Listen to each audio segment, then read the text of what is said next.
Let's talk a little bit about C.J. Kayfus, another guy hitting it double A, then moving him up, hitting it triple A. What have you seen with Kayfus? A guy that's a pretty good hitter. Uh, Early in the season, we were seeing very, very little left-handed pitching. In April and in May, the Clippers were bottom of the International League in seeing left-handed pitching. So as a left-handed batter, that's one of your development boxes you got to check. How do I do against guys that pitch from the same side that I bat from? And when you don't see that, there's just no opportunity to try and develop against that. We're seeing more of it recently, and what's been a positive for CJ Kayfus, back-to-back days, he hit a grand slam against left-handed pitching when we were on the road in Iowa last week. And he had 3 homers in that series and 10 RBIs. He didn't have as many hits. The batting average was a little bit lower over the past couple of weeks, but he's still making solid contact and drawing walks at important times. There was a game where he hit a game-tying grand slam late, but earlier in that game, he drew a walk in a big situation where they were not going to come in the strike zone and give him something to hit. So he recognized that and said, okay, I'll take the walk. I'll let the next guy come up. And the Clippers wound up scoring 3 runs in that inning. His walk was as much a part of that as anything else. And that's a big part of development. Yeah, you would love for him to hit a home run right there, but you have to have a pitch to hit.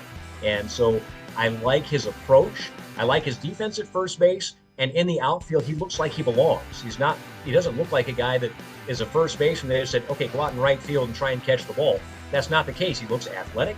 He takes good routes, and he's got a good arm in the outfield as well. So there's a lot to like about C.J. Kayfus. But again, we're talking about a guy with 193 professional games, 718 professional at-bats. So, yeah, everything's going pretty well for him right now and has been throughout his career.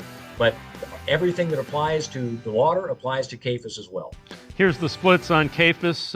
He's hitting 267 against left-handers. He is left-handed, 330 against right-handers. You see the strikeouts, almost as many strikeouts as hits. And again, you mentioned that's got to figure out how to avoid pitchers kind of exploiting that. He's going to the futures game. He's not part of the 40-man roster, so they'd have to find a way to get him onto the 40-man roster to get him up. He and Parker Messick, pitcher, headed to the futures games.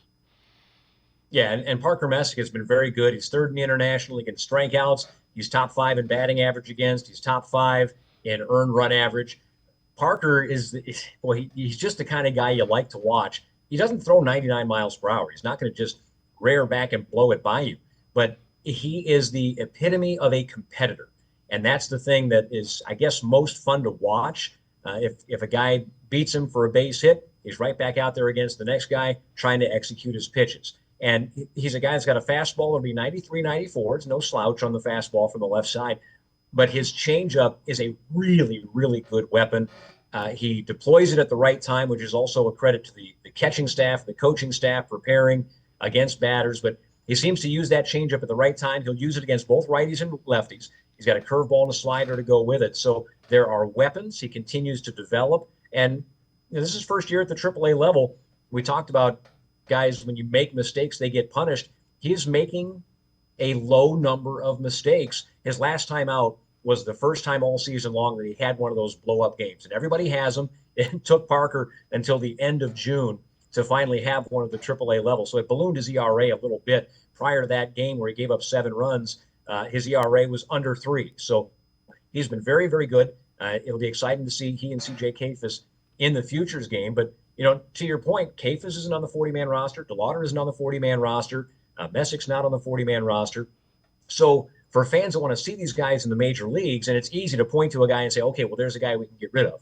But there are other considerations. There are contract considerations. There are, what are you replacing a one-for-one, an outfielder for an outfielder, an infielder for an infielder? Roster manipulation is one of the really difficult things for an organization to go through. So it's easy to say we want this guy in the major leagues right now, but there are a lot of moving parts to make any of that happen.